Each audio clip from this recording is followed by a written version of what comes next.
Hi everybody. I recently did a video and discovered that my microphone was not working. So we're going to have this today. I've been to Kisumu recently and that's where the video was shot. So too bad we've missed some good footage because it was a video with no audio, right? Let me start from the beginning. As usual, the best place to start. I went to Kisumu recently. And why would you do that? Some may ask. Well, I'm from Kisumu. That's why I went to Kisumu. I went to visit my family who are based there and to see what's going on. I chose to make this journey by road. Of course, you can fly to Kisumu, which many people usually do, but I chose to take a road trip because I wanted to see the progress and what's been happening. And road trips are something I have always liked. It was long. It is a long journey from Nairobi to Kisumu, but I made it. It was nice seeing the countryside of Kenya. The countryside is always, honestly, it's the best part of Kenya. What I'd like this video primarily to be about is some things I noticed as I was on this journey and observations that I made, because what's life without observing what is taking place, you know? So while driving down, because I did go by road, everything seemed the same. There's development in the country, minimal, but it's there. And I'll take this from the point of Kericho. Kericho is beautiful as usual, and there are the tea plantations, which are really great. And I love viewing those. But once you leave Kericho and you go into Nyanza, that's where this video is going to begin. So you get to the area of the sugarcane. I'll call it a sugarcane belt. I really don't know what it's referred to, but with the sugarcane growing, and Muhoroni, places like that, Muhoroni and onwards. And you'll see, I noticed primarily, of course, the change in the people and the housing, the climate is starkly different between Kericho and Muhoroni, and of course that's why they grow different things. Kericho has tea and Muhoroni has sugarcane. And Muhoroni and the environs, Chemelil and the like. But as you drive down, that's when I started paying more attention, because you're getting closer to home, you're excited. And I noticed there was a lot of poverty around. And not that, but it was obvious, stark poverty that I was noticing.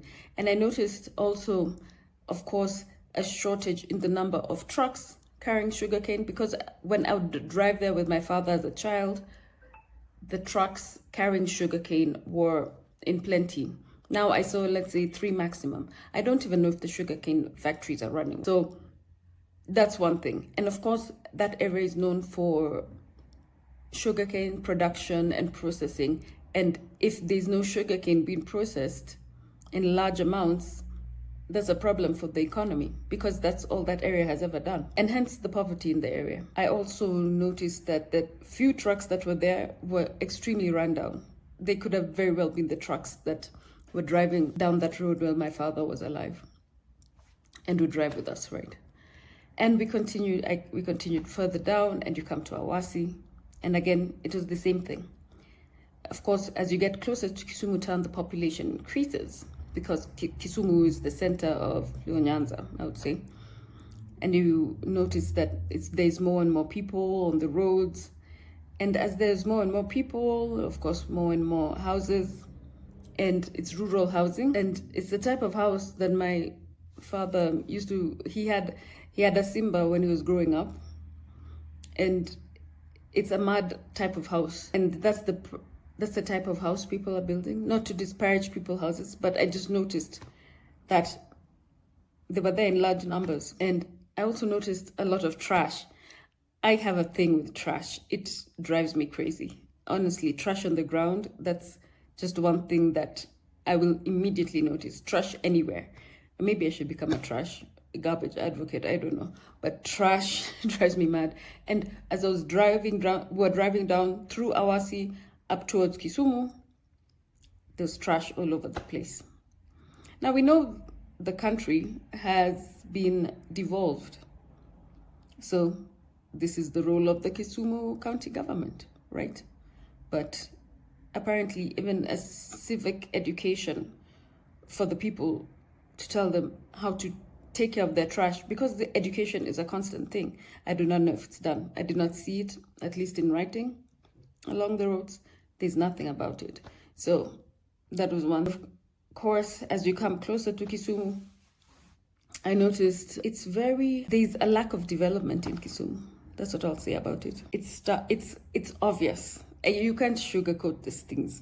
I'm sorry. And I'm sure there's somebody who will come to me and say, blah, blah, blah.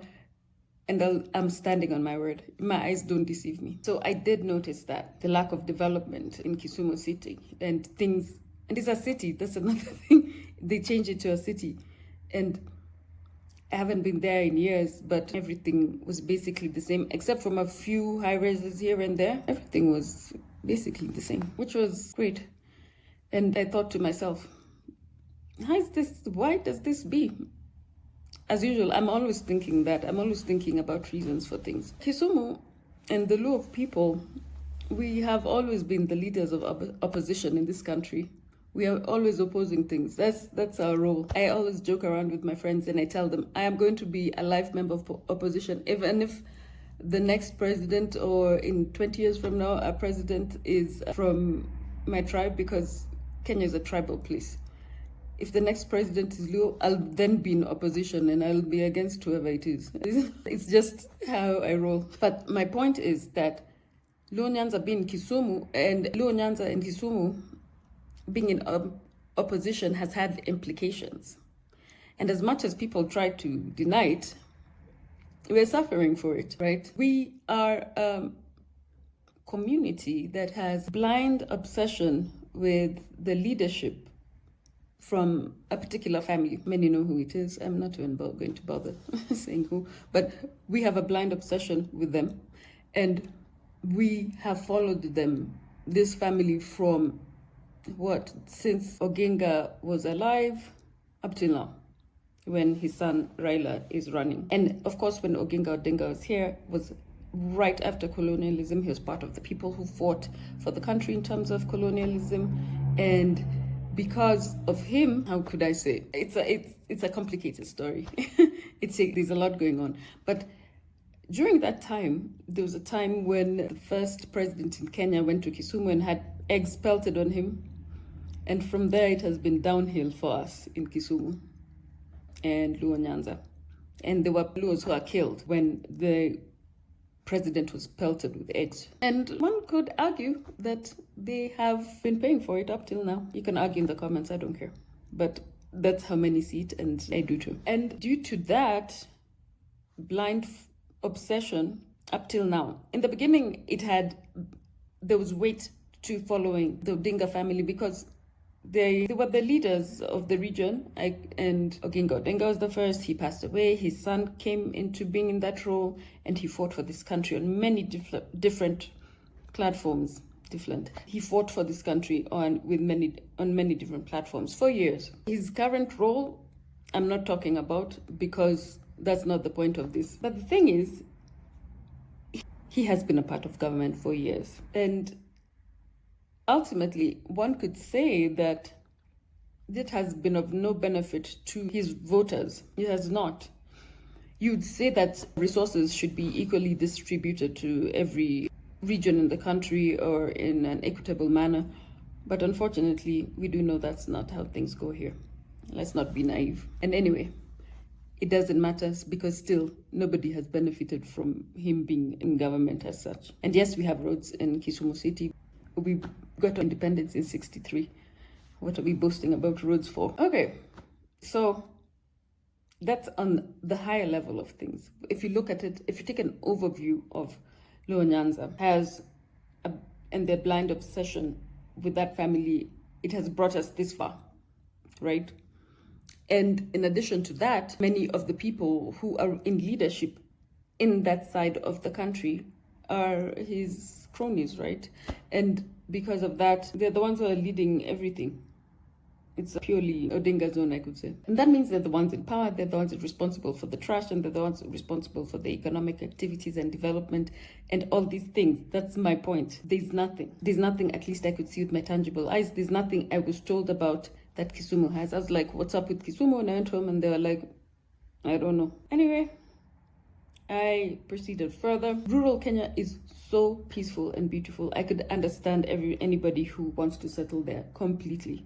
Compared to the city, it's ridiculous that we have to be forced to live in the cities when rural Kenya is available to all these people who are crowded in the city. Pipeline and places like that would not exist if rural and country Kenya was functioning as it should. That's the truth. And then I did go home and I did spend time with my family and enjoyed the stay again. But even as I was enjoying the stay, you realize that things could be better. Let me not say that they should be something else, but they could be better.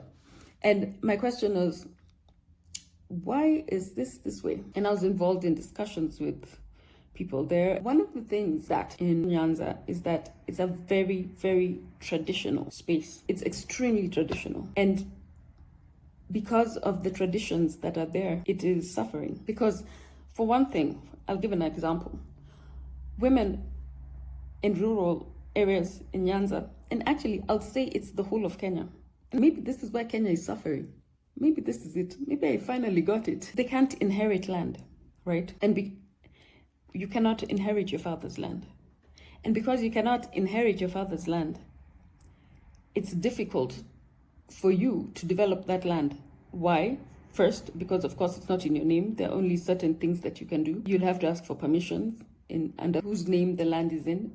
It's in. And then based on that, you'll always be at their mercy because it's not yours, right?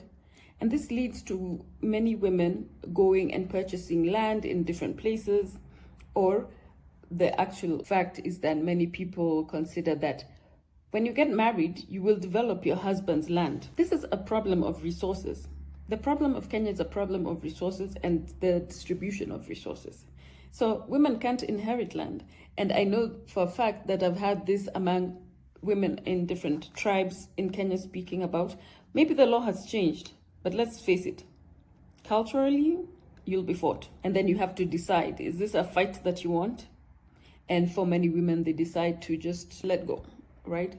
And when that happens, well, the tradition and the patriarchy and the patriarchal culture has won. And because women have no right to the land as is, then, and many times there could be, not I'm saying it's always the case, but there could be women who are financially empowered to develop a particular area, or they have ideas or passions, but they don't risk it. Because anybody or somebody, not anybody who has a say in the land can come and say that, no, this is not happening here. And then what? And then that means it's a waste of time, resources, energy, effort. And that's why a lot of places in rural areas may suffer, because if women were allowed to develop those places and were given the property in those places, then who knows what it would be. And of course, this explains also the land question that I talked about in a previous video, why people were so crazy about it.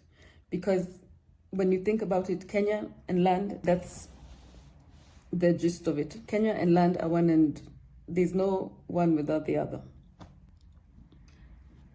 So there is that struggle, unfortunately. And the next thing would be that, in addition to that, there are women in rural areas who support this, what should I call it, this reality. Because sometimes a woman's worst enemy is other women. And they will not see what a woman who is trying to build something in a particular area or region is trying to do, and support her in doing so. And they will look to malign or discredit or make sure she doesn't succeed in whatever ambitions that she has. And that's the tough part, because women who fight women, they're just a special breed.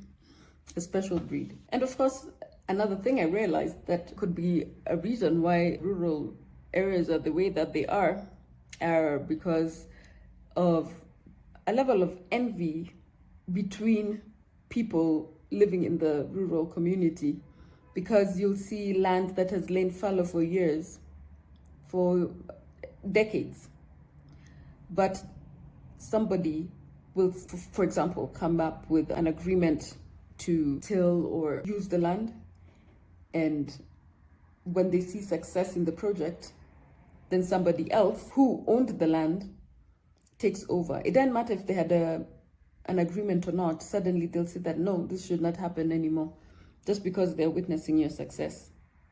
Envy is a really fascinating thing, isn't it? And then, of course, there is traditional culture and religion. In fact, that is one thing I must say. I noticed that the only few developments I saw were restaurant, bars, and churches. But churches, restaurants, and bars, there are plenty. And that really is the thing I noticed about Nyanza, about Luo Nyanza.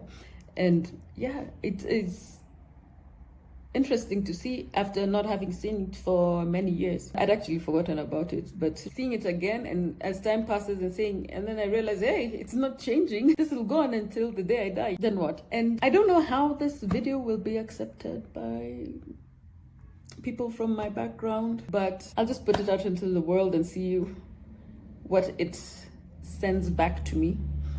And yeah, but ultimately, I must say that I keep saying Nyanza, but I don't mean Nyanza. Rural Kenya if rural Kenya could be built, half of the problems and struggles that Nairobi and other cities are facing would go away. But you have to build a strong rural space. That's just what it is. You have to create jobs. You have to have something for people to stay there. Otherwise, they'll keep flocking to Nairobi, and Nairobi is overcrowded as it is and bursting at the seams. But that being said, it is the most peaceful and serene place. It is out of this world peaceful in rural Kenya. But the tradition and all the things I've mentioned and highlighted in this video are what is holding it back. Well, please let me know what you think. Maybe there's somebody who has a different take on it. As usual, I always like different takes, because maybe you can open my eyes on what I do not see. But if you agree as well, tell me, let me know, because I don't know how it can be made better. Thank you for watching my video for this week, and we'll see you next time.